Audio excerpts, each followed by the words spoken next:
Very good morning, नमस्ते। मेरा नाम है राजकुमार यादव और आज स्टार्ट करने जा रहे हैं हमारी साइंस का थर्ड चैप्टर। और इसका हम पार्ट 3 देख रहे हैं जिसका नाम है मेटल्स एंड नॉन मेटल्स, धातुएं और अधातुएं। ठीक है, यहाँ पे आप धातुओं के कुछ एग्जाम्पल देख सकते हैं। चलिए हम जल्दी से इनके टॉपिक को देख लेते हैं कि धातुओं में कौन कौन से भौतिक और रासायनिक गुण होते हैं और धातु क्या कहलाते हैं।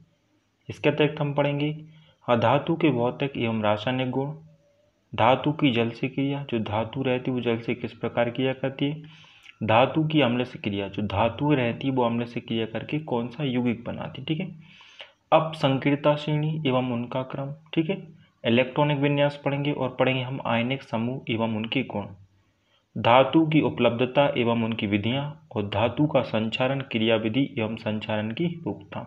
ये सारे टॉपिक हम इसके अंतर्गत कवर करने वाले हैं। ठीक है, यहाँ पे आप इंग्लिश में देख सकते हैं कुछ टॉपिक।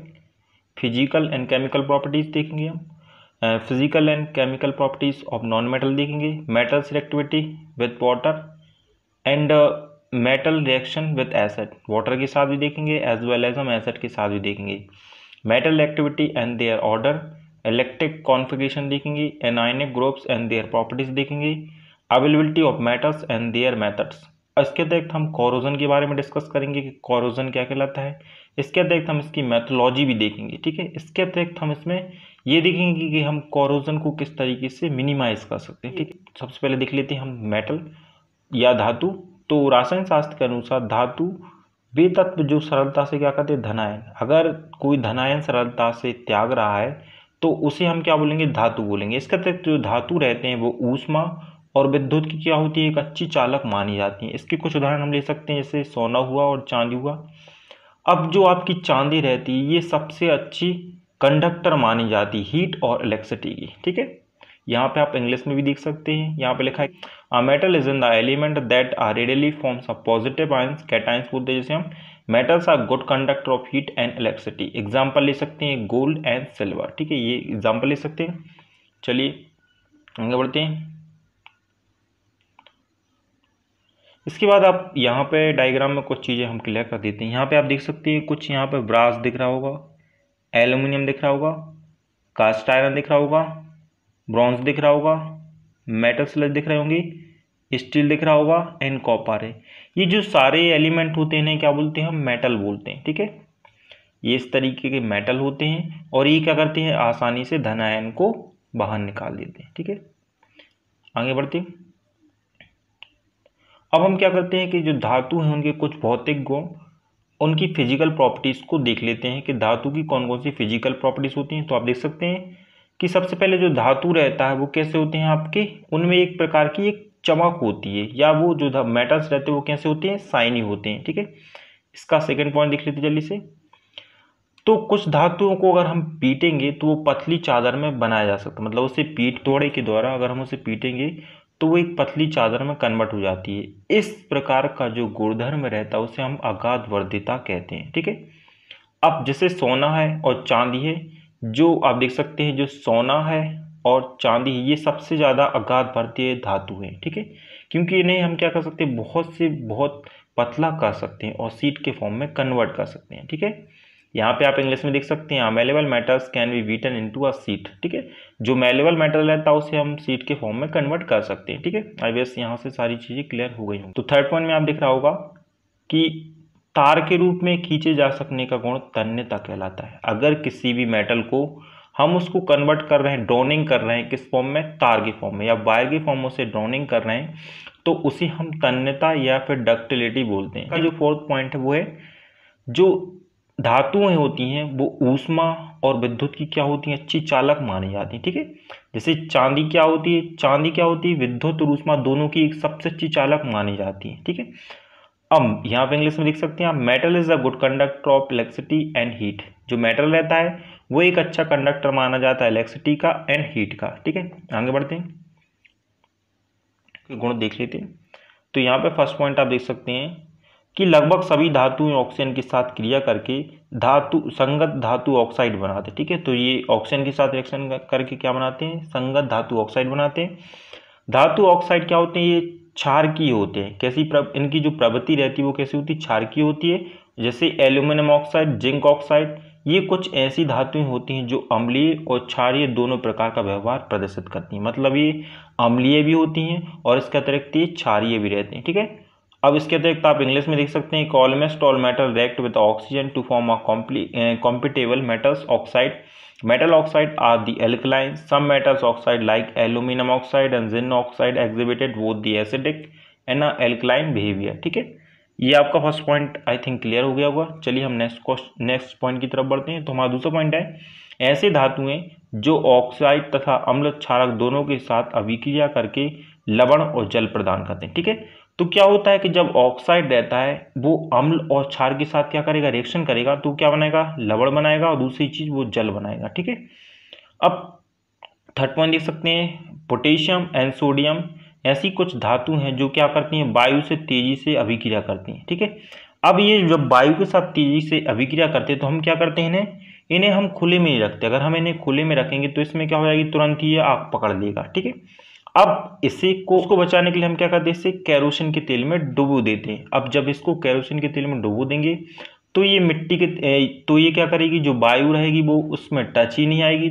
जब वो वायु के संपर्क में आएगा नहीं तो वो किसी प्रकार की रिएक्शन भी नहीं करेगा। ठीक है, अब यहाँ पे फोर्थ पॉइंट देख सकते हैं, जल के साथ अभिक्रिया करके धातु हाइड्रोजन गैस, तो जो जल के साथ जो धातु रहती हैं वो रिएक्शन करके क्या बनाती हैं, H2 बनाती हैं। आपकी क्या बनाती हैं, H2 बनाती हैं, ऑक्साइड उत्पन्न करती हैं, और जल में विलय धातु ऑक्साइड जल में धातु हाइड्रोक्साइड उत्पन्न करती हैं। ठीक है, लेकिन सभी धातुएं जल के साथ अभिक्रिया नहीं करती। ठीक है, ऐसी कुछ धातुएं भी हैं जो कि जल के साथ रिएक्शन नहीं करती। ठीक है, आई विश यहाँ से क्लियर हो गया होगा। चलिए अब हम बात करते हैं अधातुएं। तो अधातुएं के बारे में डिस्कस कर लेते जल्दी से। तो देख सकते हैं यहाँ पे अधातु उन्हें कहा जाता है जो रासायनिक अभिक्रिया के दौरान एक या एक से अधिक इलेक्ट्रॉन ग्रहण करके, मतलब अधातु का मतलब क्या है कि इलेक्ट्रॉन ग्रहण कर रही है। ठीक है, इलेक्ट्रॉन ग्रहण करेंगी तो क्या बनाएंगी, वो ऋणायन बनाएंगी। ठीक है, जैसे ही कोई भी एलिमेंट या अधातु रहते हैं, अगर वो इलेक्ट्रॉन को ग्रहण कर रहे हैं तो सीधी सी बात है वो क्या बनाएंगे, वो ऋणायन बना लेंगे। अधातुओं को ऋण विद्युतीय तत्व भी कहा जाता है। ऋण विद्युतीय तत्व इसलिए कहा जाता है क्योंकि ये क्या करते हैं कि एक इलेक्ट्रॉन ग्रहण करके अपने ऊपर ऋणावेश उत्पन्न कर लेते हैं। ठीक है, कुछ उदाहरण हम ले सकते हैं यहाँ पे, जैसे कि आयोडीन हुआ, ब्रोमीन हुआ, और कार्बन और सल्फर हुई। ये सारे देख सकते हैं, आयोडीन, ब्रोमीन, कार्बन, सल्फर इत्यादि। ठीक है, ये सारे क्या कहलाते हैं आपके, ये आपके अधातुएं कहलाते हैं। ठीक है, आप इंग्लिश में देख सकते हैं, they are said to be in non metals which are tend to form anion by taking one or more electrons during a chemical reaction. Non metals are also called depth electrical element such as iodine, bromine, carbon, sulphur etcetera. ठीक है, अब ये सारी चीज़ें clear हो गई होंगी। चलिए आगे बढ़ते हैं। यहाँ पे आप नॉन मेटल्स देख सकते हैं, जैसे कि यहाँ पे आप देख सकते हैं, यहाँ पे आप नॉन मेटल्स के देख सकते हैं, जैसे यहाँ पे क्या है, हाइड्रोजन। ठीक है, इसके अतिरिक्त आपको ये सारे एलिमेंट दिख रहे होंगे, helium, neon, organ, krypton, xenon और रेडॉन। ठीक है, उसके अतिरिक्त यहाँ पे फ्लोरीन, क्लोरीन, ब्रोमीन, आयोडीन और एस्टाटीन। ठीक है, उसके अतिरिक्त ऑक्सीजन हुआ। ठीक है, ऑक्सीजन, सल्फर, ये सारे आपको एलिमेंट दिख रहे होंगे। इसके अतिरिक्त नाइट्रोजन दिख रहा होगा, फास्फोरस दिख, सारे एलिमेंट है वो आपके नॉन मेटल्स कहलाते हैं। आई विश आप नॉन मेटल के बारे में थोड़ा बहुत जानकारी आपको प्राप्त हो गई होगी। ठीक है, जैसे कि जितने प्रकार की जो मोस्टली गैसें रहती हैं वो किस में आती हैं, आपकी नॉन मेटल में आती हैं। जैसे ऑक्सीजन हुआ, आपका नाइट्रोजन हुआ, इसके अतिरिक्त आपका सल्फर हुआ, कार्बन हुआ, इनको भी हम अधातु में जोड़ते हैं। ठीक है, आई विश यहाँ से सारी चीज़ें क्लियर हो गई होंगी। चलिए आगे बढ़ते हैं जल्दी से। अब इसके बाद हम डिस्कस करने जा रहे हैं कि अधातु के भौतिक गुण क्या क्या होते हैं। सबसे पहले देख लेते हैं, तो जो अधातु रहता है वो क्या होते हैं, भंगुर होते हैं। भंगुर का मतलब क्या होता है कि जब अगर हम इनके ऊपर कोई प्रेशर अप्लाई करेंगे तो ये क्या हो जाते हैं कि चूर चूर हो जाते हैं। जैसे कि जनरली जो इस ब्लैक बोर्ड पे जो चौक उपयोग करते हैं, अगर उसको हम ज़्यादा प्रेस करते हैं तो क्या हो जाती है, बिल्कुल बारीक पाउडर के फॉर्म में कन्वर्ट हो जाती है। तो वैसे ही जो अधातु को अगर हम ज़्यादा प्रेशर अप्लाई करेंगे तो ये भंगुर हो जाएगी और ये चूर चूर हो जाएगी और एक बारीक पाउडर में कन्वर्ट हो जाएगी। अब इसके अतिरिक्त जो आपकी अधातुएं रहती हैं ये क्या होती हैं, तीनों अवस्थाओं में पाई जाती हैं, ठोस, द्रव और गैस में। ठीक है, अब अधातु में कोई विशेष चमक नहीं होती है, इसके कुछ अपवाद भी रहते हैं। जैसे अपवाद की बात करें तो आयोडीन एक ऐसा अपवाद है जिसमें क्या है कि चमक होती है। अधातु नॉन डक्टाइल होती है। अब सबसे पहले नॉन डक्टाइल होते हैं और नॉन मेलेबल होते हैं। ठीक है, नॉन डक्टाइल और नॉन मेलेबल इसलिए हैं क्योंकि अगर हम इन्हें पीट रहे हैं तो ये सीट के फॉर्म में और बाय के फॉर्म में कन्वर्ट नहीं हो रहे हैं, क्योंकि ये किसके फॉर्म में कन्वर्ट हो रहे हैं, ये कन्वर्ट हो रहे हैं आपकी एक बारीक पाउडर के फॉर्म में। ठीक है, इसलिए ये नॉन डक्टाइल है, इसके अतिरिक्त ये नॉन मेलेबल भी हैं। ठीक है, अधातु ऊष्मा और विद्युत की क्या होते हैं, कुचालक होते हैं। ठीक है, इनमें से ऊष्मा बिल्कुल भी फ्लो नहीं होती है, लेकिन एक जो ग्रेफाइट रहता है, ग्रेफाइट क्या होता है कि ये सुचालक माना जाता है। ठीक है, जो ग्रेफाइट रहता है वो क्या होता है, सुचालक माना होता है। जो आप अक्सर पेंसिल का उपयोग करते हैं वो एक्चुअल में ग्रेफाइट होता है और वो विद्युत का सुचालक होता है। ठीक है, उसमें से इलेक्ट्रिसिटी फ्लो होती है, एज वेल एज उसमें ऊष्मा भी प्रभावित होगी। ठीक है, अब इसके अतिरिक्त अब हम नेक्स्ट स्लाइड की तरफ चलते हैं तो अधातुओं के रासायनिक गुण डिस्कस कर लेते हैं। तो देखते हैं सबसे पहले नॉन मेटल ऑक्साइड नेचर में अम्लीय यानी एसिडिक होते हैं। सबसे पहले क्या होता है कि जो नॉन मेटल होते हैं वो क्या होते हैं, आपके एसिडिक प्रवृत्ति के होते हैं, मतलब ये अम्लीय होते हैं। पहली चीज क्या है कि जो नॉन मेटल रहते हैं वो आपके अम्लीय होते हैं और ये हाइड्रोजन के साथ स्थिर कंपाउंड बनाते हैं। ठीक है, ये हाइड्रोजन के साथ स्थिर कंपाउंड बनाएंगे आपके। उनके क्लोराइड पूरी तरीके से पानी से हाइड्रोलाइज्ड होते हैं। ठीक है, ऑक्सीजन के साथ गैर धातुओं की प्रतिक्रिया होती है और पानी के साथ गैर धातुओं की प्रतिक्रिया। ठीक है, जो पानी रहता है वो गैर धातुओं के साथ प्रतिक्रिया कर लेते हैं। ठीक है, ये सारी चीज आप इंग्लिश में भी देख सकते हैं। चलिए आगे बढ़ते हैं। अब हम बात करेंगे कि धातु रहेगा वो जल से किस तरीके से रिएक्शन करता है। ठीक है, तो कोई भी धातु वो क्या करेगा, जल के साथ रिएक्ट करेगा। ठीक है, जल के साथ क्या कर रहा है, रिएक्ट कर रहा है। जब वो जल के साथ रिएक्ट कर रहा है तो इसका परिणाम क्या निकलेगा कि जो संबंधित धातु रहेगा वो ऑक्साइड का निर्माण करेगा। पहले किसका निर्माण करेगा, वो करेगा ऑक्साइड का निर्माण करेगा। इसके अतिरिक्त जो आपका हाइड्रोजन रहेगा वो भी आपका उत्पन्न करेगा ये। ठीक है, ऑक्साइड तो बनाएगा ये, धातु संबंध ऑक्साइड। जैसे कि हम यहाँ पे हमने क्या लिया, पोटेशियम लिया। पोटेशियम ने रिएक्शन किसके साथ की, जल के साथ। जब पोटेशियम जल के साथ रिएक्शन कर रहा है तो क्या बना रही है, पोटेशियम हाइड्रोक्साइड बना रहा है। ठीक है, पोटेशियम हाइड्रोक्साइड बना रहा है। इसके अतिरिक्त जो आपका H2 है ये क्या कर रहा है, ये उत्पन्न कर रहा है। ठीक है, आई गेस यहाँ से सारी जो रिएक्शन वो क्लियर हो गई होगी। अगर आपको जो रिएक्शन बैलेंस करना नहीं आता है तो आप प्लीज हमें कमेंट करिएगा, तो उसका भी हम एक वीडियो बना देंगे। ठीक है, चलिए जल्दी से आगे बढ़ जाते हैं। अब यहाँ पे आप वही चीज आप इंग्लिश में देख सकते हैं। When a metal react with the water the reaction result in the formation of a related metal oxide and the hydrogen gases are the produces metals plus water reaction करेगा तो मेटल ऑक्साइड बना देगा और hydrogen gas रहेगा। ठीक है, example जैसे हमने बताया कि जो पोटेशियम रहेगा, दिया कि जो पोटेशियम रहेगा वो किससे रिएक्शन करेगा, वो करेगा आपके जल के साथ रिएक्शन, और जब जल के साथ रिएक्शन करेगा तो पोटेशियम हाइड्रोक्साइड बनेगा और आपका जो H2 रहेगा वो उसमें उत्पन्न हो जाएगा। ठीक है, यहाँ से ये सारी चीजें आई थिंक क्लियर हो गई होंगी। यहाँ पे एक चीज देख सकते हैं कि जो सामान्यतः अगर हम बात करें कि जो अधातु रहती है वो जल से क्रिया नहीं करती हैं, सामान्य रूप से वो जल से क्रिया नहीं करती, लेकिन कुछ जो ऑक्साइड रहते हैं वो जल से क्या कर जाते हैं, रिएक्शन कर जाते हैं। ठीक है, ये चीज आप नोट पॉइंट में थोड़ा याद रखें। अब धातुओं की अम्ल से क्रिया तो हम देख लेते हैं कि जो धातु रहती है वो अम्ल से किस प्रकार से रिएक्शन करते हैं। तो आप देख सकते हैं जो धातु रहती है ऑक्साइड के साथ क्रिया करके क्या बनाएंगे, लवण बनाएंगे और जल बनाएंगे। ठीक है, रिएक्शन देख सकते हैं, कैल्शियम ऑक्साइड ले रहे हैं, किससे रिएक्शन कर रहा है, आपका हाइड्रोक्लोरिक अम्ल से कर रहा है, HCl से कर रहा है। ठीक है, तो आपका क्या बनेगा, धातु ऑक्साइड के साथ रिएक्शन करेगा और जल बनाएगा और आपका लवण बनाएगा। ठीक है, जो आपका CaCl2 क्या है, आपका लवण है।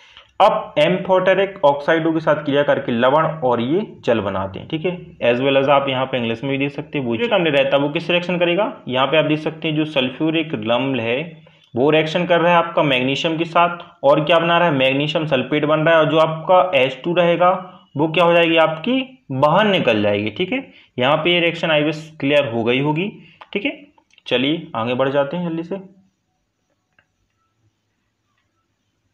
अब हम देखते हैं सक्रियता श्रेणी या रिएक्टिविटी सीरीज क्या कहलाती है। तो चलिए देख लेते हैं। The reactivity series is in the ordering of a matters from most reactive to least reactive. ठीक है, मोस्ट रिएक्टिव से लीस्ट रिएक्टिव की तरफ ये श्रृंखला बनाई जाती है। The reactivity series also known as the activity series of metal. इसके अतिरिक्त हम इस एक्टिविटी सीरीज को एक्टिविटी सीरीज भी कह सकते हैं। Series is based on empirical data on the ability of metal to disperse hydrogen gas from water and acid. Third point दे सकते हैं, practical application of the series are a prediction of a double displacement reaction involving two metals and the extraction of metals from their ores. ठीक है, तो ये सारी चीजें आपको क्लियर हो गई होंगी। ठीक है, चलिए हम आगे बढ़ते हैं। अब आपको ये जो क्रम दिख रहा है इससे और चीजें क्लियर हो जाएंगी। जैसे कि हम देख सकते हैं कि इस आदेश का अनुसरण करती है कि जो अधिकांश प्रतिक्रियाशील से कम प्रतिक्रियाशील, मतलब अधिक से जो आपकी प्रतिक्रियाशील से वो कम से कम प्रतिक्रियाशील की तरफ बढ़ता है। जैसे कि हमें पहला फ्रांसियम, फिर रुबिडियम है, उसके बाद पोटेशियम है, सोडियम है, लिथियम है, टाइटेनियम है, मैग्नीज है, जिंक है, क्रोमियम है, आयरन है, कैडमियम है, कोबाल्ट है, निकल है, टेन है, लीड है, एंटीमनी है, विस्मत है, कॉपर है, टंगस्टन है, मरकरी है, सिल्वर है, गोल्ड है एंड प्लेटिनम। ये इसकी सक्रियता श्रेणी का एक क्या है क्रम है। ठीक है, एज वेल एज आप इंग्लिश में भी देख सकते हैं, इंग्लिश में भी वही चीजें लिखी गई हैं जो आपकी हिंदी में लिखी हुई है। ठीक है, आई विश सारी चीजें क्लियर हो गई होंगी। ठीक है, तो हम बात कर रहे हैं इलेक्ट्रॉनिक विन्यास की।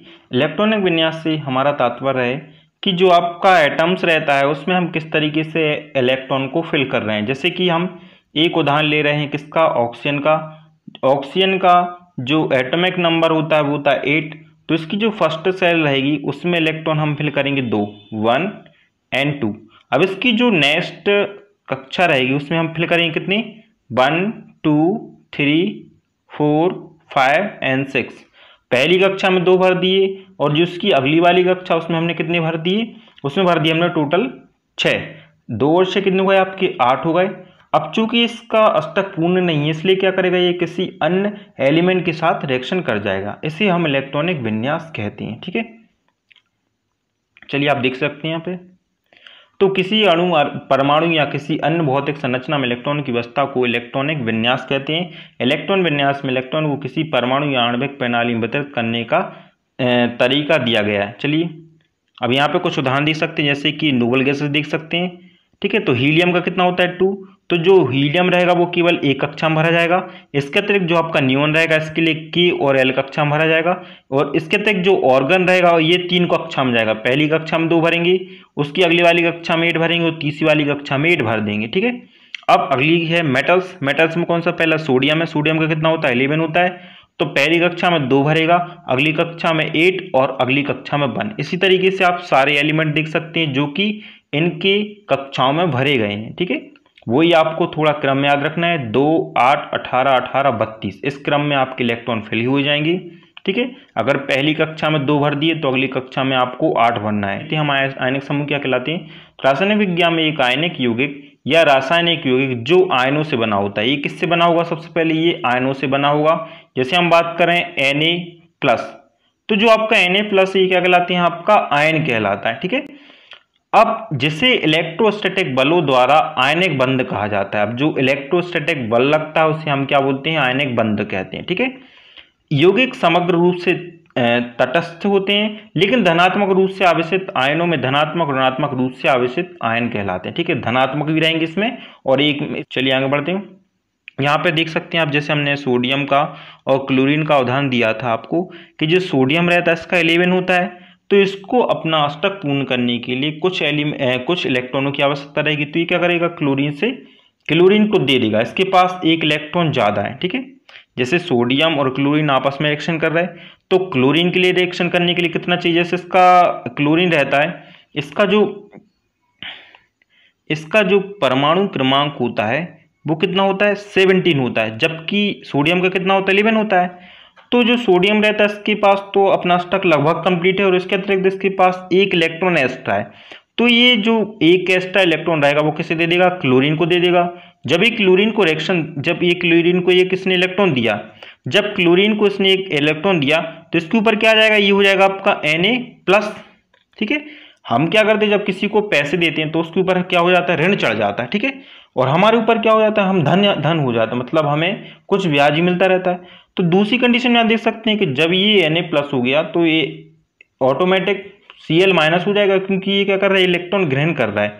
तो देखो ये 11 हो जाएगा, तो Na प्लस का जो एटॉमिक नंबर रहेगा वो अब कितना हो जाएगा, 10 हो जाएगा, जबकि Cl माइनस का जो एटॉमिक नंबर रहेगा वो अब कितना हो जाएगा, आपका 18 हो गया। इस तरीके से क्या होगा, जो Na है और जो Cl है दोनों के ऑक्टेट कंप्लीट हो जाएंगे। ठीक है, आई होप सारी चीजें क्लियर हो गई होंगी। चलिए आगे बढ़ते हैं। समूह के कुछ गुण देख लेते हैं, प्रॉपर्टीज ऑफ आयनिक कंपाउंड्स। सबसे पहले एक चीज देख लीजिए कि जो आपके आयनों के युग्म रहते हैं इनकी बॉइलिंग पॉइंट भी हाई होता है। इसके अतिरिक्त जो इनका मेल्टिंग पॉइंट रहता है वो भी काफ़ी ज़्यादा हाई होता है। इसका एक मेन रीज़न क्या है कि इसमें एक मजबूत बंध पाया जाता है।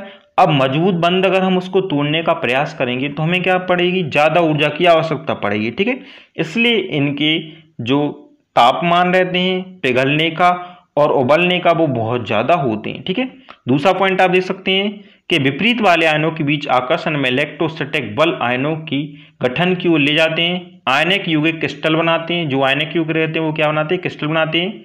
ये यौगिक जो यौगिक रहते हैं वो भंगुर होते हैं, मतलब ये टुकड़ों टुकड़ों में आसानी से टूट जाते हैं। अब इलेक्ट्रोलिक यौगिक आमतौर पर पानी में घुल जाते हैं, और ये क्या करते हैं, पानी में घुल जाते हैं। जैसे तेल, पेट्रोल, मिट्टी के तेल आदि जैसे विलायकों में अघुलनशील हैं। लेकिन अगर हम बात करें तेल, पेट्रोल, मिट्टी के तेल, तो ये सब इसमें क्या होते हैं, घुलते नहीं हैं। ठीक है, साथ छठवां पॉइंट देख सकते हैं, जो आयनिक युग्म रहता है वो ठोस अवस्था में बिजली का क्या करता है, संचालन नहीं करता। मतलब अगर ये ठोस अवस्था में है या स्टेट में है तो इसमें किसी प्रकार का जो लाइट रहेगी उसमें फ्लो नहीं होगा, बल्कि पिघली हुई अवस्था में बिजली का संचालन करता है। ये कभी बिजली का संचालन करेगा या इसमें इलेक्ट्रिसिटी तभी फ्लो होगी जब ये क्या होगा कि एक प्रकार से जब ये लिक्विड कंडीशन में रहेगा। ठीक है, अगर ये लिक्विड स्टेट में है तो ये आसानी से अपने में जो इलेक्ट्रिसिटी रहेगा उससे फ्लो करा जाएगा। ठीक है, ये आप सारे पॉइंट आप देख सकते हैं, ये सारे आपको हिंदी इंग्लिश में भी मिल जाएंगे, तो आप पढ़ सकते हो, तो आप देख सकते हैं।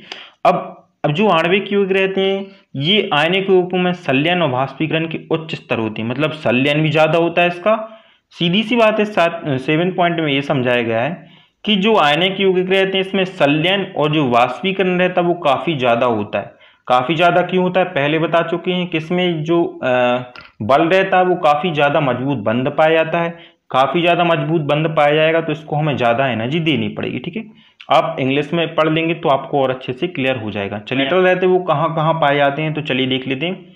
धातु का निष्कर्षण, सबसे पहले हम क्या है कि इसकी मेथड के थ्रू हम जान लेंगे कि जो मेटल्स रहता है वो कहाँ कहाँ पाया जाता है। तो सबसे पहला जो हमारा पॉइंट है वो है धातुओं का निष्कर्षण, मतलब हम धातुओं को निष्कर्षित कर सकते हैं। जैसे धातु पृथ्वी की पपड़ी नहीं, एक्चुअल में क्या है, भूपर्पटी है। ठीक है, तो जो धातु है वो पृथ्वी की भूपर्पटी और समुद्र के पानी में होते हैं। अयस्कों के रूप में किस रूप में पाई जाती है, अयस्क के रूप में पाए जाते हैं। पृथ्वी की भूपर्पटी धातु में प्रमुख स्रोत है, मतलब जो भूपर्पटी रहती, जो ऊपरी सतह रहती, वहां पे क्या है, ये मेटल की मुख्य सतह कहलाती। समुद्र के पानी में कई लवण होते हैं, जैसे हम बात करें सोडियम क्लोराइड, मैग्नीशियम क्लोराइड, ये सारे कहाँ पाए जाते हैं, आपके समुद्र में पाए जाते हैं। खनिज क्या कहलाते हैं, तो खनिज प्राकृतिक रूप से पाए जाने वाले पदार्थ होते हैं जिनकी समान संरचना होती है। अगर समान संरचना है तो उसे हम क्या बोलते हैं, खनिज बोलते हैं। अयस्क, जिन खनिजों से किसी धातु को लाभप्रद रूप से निकाला जाता है वे अयस्क कहलाते हैं। अगर हम क्या कर रहे हैं, कोई भी अयस्क हैं, अगर उनमें से हम धातुओं को निकाल रहे हैं सरलता से तो उसे हम क्या बोलते हैं, अयस्क बोलते हैं। ठीक है, ये सारी चीजें आप इंग्लिश में भी देख सकते हैं। चलिए आगे बढ़ जाते हैं। तो यहाँ पे आप देख सकते हैं कि flow chart extraction metal, extraction high reactivity है, दूसरा metal of medium reactivity and metals of least reactivity. इसकी बेस पे भी हम इसको हम डिस्कस कर सकते हैं। धातु का डिस्कशन इस रूप से भी कर सकते हैं, metal of high reactivity, metal of medium reactivity and the last and the least metal of least reactivity. इस बेस पे भी हम मेटल को समझा सकते हैं कि जो मेटल रहता है वो किस तरीके से प्रॉपर्टी को शो करके, वो है अयस्कों का संबंधन। मतलब फर्स्ट मेथड हम पढ़ चुके हैं अयस्कों का निष्कर्षण, और दूसरा हम पढ़ेंगे अयस्कों का संबंधन। एनरिचमेंट ऑफ ओर्स, मतलब जो ओर्स रहते हैं उससे भी हम मेटल को आसानी से निकाल सकते हैं। चलिए देखते हैं। तो अयस्क में धातु के प्रतिशत को बढ़ाने के लिए एक अयस्क से गैंग मतलब क्या होती है कि जो कुछ अशुद्धियाँ रहती हैं वो मेटल से हम उससे क्या कर सकते हैं, उससे अलग कर सकते हैं और हम मेटल को प्राप्त कर सकते हैं। कणों को हटाने की प्रक्रिया को हम अयस्क का संवर्धन कहते हैं। कोई भी जनरली क्या होता है कि कोई भी मेटल है तो अगर वो और कंटेंट में है तो उसमें कुछ ना कुछ अशुद्धियाँ होंगी, उस अशुद्धियों को हम क्या करते हैं, अलग कर देते हैं। ठीक है, तो इस जो मेथड रहती है उसे क्या बोलते हैं, हम अयस्कों का संवर्धन बोलते हैं। ठीक है, अब यहाँ पे आप फैन उत्प्लावन विधि का आपने नाम सुना होगा। तो इसमें क्या करते हैं, जनरली हम ऊपर से एक एयर देते हैं और नीचे क्या होता है, एक चीर का तेल ले लेते हैं और वाटर कंटेनिंग पाइनॉल या फिर चीर का तेल। और ये क्या होता है कि जो ऑक्साइड एस्क रहता है उसको हम यहाँ पर डाल देते हैं। तो क्या होता है कि जो ऑक्साइड एस्क रहता है वो काफ़ी हल्का होता है। तो जैसे ही यहाँ पे एयर का फ्लो करते हैं तो ये जो गैंग रहता है या जो अशुद्धियाँ रहती है वो जमीन की सतह पे क्या कर जाती, बैठ जाती। और जो मेटल जो कि हल्का होता है वो यहाँ पे फॉर्म के रूप में क्या हो जाता है कि जो उसकी सतह से हम सेपरेट कर लेते हैं। ठीक है, आई विश ये मेथड क्लियर हो गई होगी। तीसरी मेथड है हमारी धातुओं का परिष्करण, रिफाइनिंग ऑफ मेटल।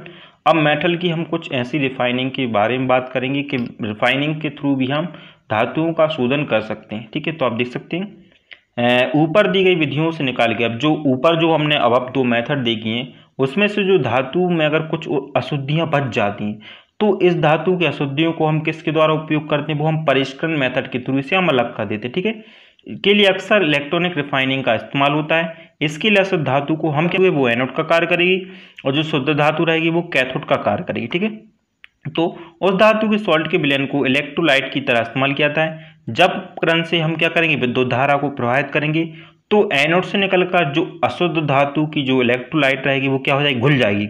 उतनी ही मात्रा में जो शुद्ध धातु रहेगी वो इलेक्ट्रोलाइट से निकलकर कैथोड पर जमा हो जाएगी। अब मतलब घुलनशील है तो वो तो विलयन के साथ मिल गई, लेकिन जो घुलनशील नहीं है, जो उसके साथ घुलनशील नहीं हो रही हैं वो इसकी तलछटी में बैठ जाएंगे। ठीक है, आप यहाँ पे डायग्राम में सारी चीज़ें देख सकते हैं, जैसे कैथोड दिया है, एनोड दिया है। ठीक है, ये सारी चीज़ें आप देख सकते हैं, कॉपर +3 एंड कॉपर 2-, ये सारी चीज़ आप देख सकते हैं। ये दोनों क्या है, कैथोड और एनोड की दोनों रॉड है। ठीक है, चलिए आगे बढ़ते हैं। टॉपिक है संचारण क्या कहलाता है। ठीक है, तो देख लेते हैं संचारण या फिर कोरोजन क्या कहलाता है। जब धातुओं का संपर्क, तो क्या होता है, जब धातुएं रहती हैं वो वायु या नमी के संपर्क में आती हैं तो उनकी सतह पे क्या होती है, एक अवांछनीय पदार्थ की परत जम जाती है। जैसे अक्सर आपने देखा होगा कि घर में जो लोहा रहता है उसके ऊपर क्या हो जाती है कि एक ब्राउन कलर की परत जम जाती है, जिसे हम उसका संचारण कहते हैं। ठीक है, इसके अतिरिक्त अन्य चीजों में होता है, कॉपर के अंदर आप देख सकते हैं कि कॉपर में क्या होता है, जैसे पानी गिरता है बरसात के मौसम में, कॉपर के ऊपर एक ग्रीन कलर की परत चढ़ जाती है जिसे हम कॉपर का संचारण भी कहते हैं। ठीक है, तो यहाँ पर ध्यान दे सकते हैं, लोहे पर जंग लाना, चांदी का काला पड़ना भी संचारण है। कॉपर व पीतल की सतह पर हरे रंग की परत जमना, कॉपर या फिर पीतल की जो सतह रहती है उस पर क्या होती है, हरे रंग की परत जम जाती है, जिसे हम संचारण कहते हैं। ठीक है, यहाँ पे आप इंग्लिश में देख सकते हैं, when are matter expose to air in a moisture under undesirable substances such as oxide, carbonates, sulphates, sulphides etcetera are formed on the its surface, this is the called a corrosion. Example ले सकते हैं, rustic copper and silver, blackening and formation of green colour on the surface of copper as well as brass. ठीक है, ये सारी चीजें clear हो गई होंगी। चलिए आगे बढ़ते हैं। यहाँ पे आप देख सकते हैं, जैसे हमने पहले बताया कि जैसे हमारे घर पे क्या होता है, जो लोहा होता है उसके ऊपर क्या हो जाती है, एक ब्राउन कलर की एक परत जम जाती है। और ये परत जनरली हम नहीं चाहते कि एक परत जमे, तो उसे हम क्या बोलते हैं, संचारण बोलते हैं। ठीक है, अब संचारण के लिए दो कारक कौन कौन से जिम्मेदार है, सबसे पहले एक वायु और दूसरा है नमी। वायु और नमी के प्रेजेंट में ही संचारण होती है। ठीक है, आई विश क्लियर हो गया होगा सारी चीज। क्रियाविधि को हम विद्युत रासायनिक सिद्धांत से आसानी से समझ सकते हैं। ठीक है, तो इसमें क्या होगा, जब लोहे का संपर्क वायु और नमी से किससे हो रहा है, वायु और नमी से हो रहा है, वायु और नमी से हो रहा है, उसकी सतह पर विद्युत रासायनिक सेल का निर्माण हो जाता है। इस सेल में अशुद्ध लोहा रहेगा वो एनोड का काम करेगा और जो शुद्ध लोहा रहेगा वो कैथोड का काम करेगा, और जल सेल में निम्न क्रिया होती है। अब इससे क्या होगी, बहुत सारी रिएक्शन होंगी। सबसे पहले क्या होगा, एनोड पर क्या रिएक्शन हो रही, तो जो एफ रहेगा, मतलब जो फेरिक रहेगा एफ ई, वो क्या करेगा कि 2 इलेक्ट्रॉनों को दे देगा। ठीक है, इलेक्ट्रॉनों को देगा और 2 इलेक्ट्रॉन देने के पश्चात वो क्या करेगा, Fe+2 बना देगा। यहाँ पे जो दूसरी रिएक्शन हो रही वो एनोड कैथोड पर हो रही, तो कैथोड पे क्या रिएक्शन हो रही कि जो 4H रहेगा वो 4 इलेक्ट्रॉन को ग्रहण करेंगे और रिएक्शन कर जाएंगे O2 के साथ, तो क्या बना लेंगे, वो जल बना लेंगे। ठीक है, अब कुल अभिक्रिया, मतलब दोनों अभिक्रिया को ऐड कर देंगे तो Fe+4H++O2, तो रिएक्शन करके क्या बन जाएगा, Fe2+N+2H2। ठीक है, ये आपकी रिएक्शन हो गई। अब ये रिएक्शन आप सारी देख सकते हैं, और यहाँ पे एक मोस्ट इंपोर्टेंट आप देख सकते हैं, ये फॉर्मूला है किसका, जंग का। ठीक है, ये जंग का फॉर्मूला है, आप इसे याद कर सकते हैं। ठीक है, FeO3 इंटू XH2 रिएक्शन करेगा Fe2O3 के साथ इंटू XH2, इसे हम जंग लगने का फॉर्मूला भी कहते हैं। ठीक है,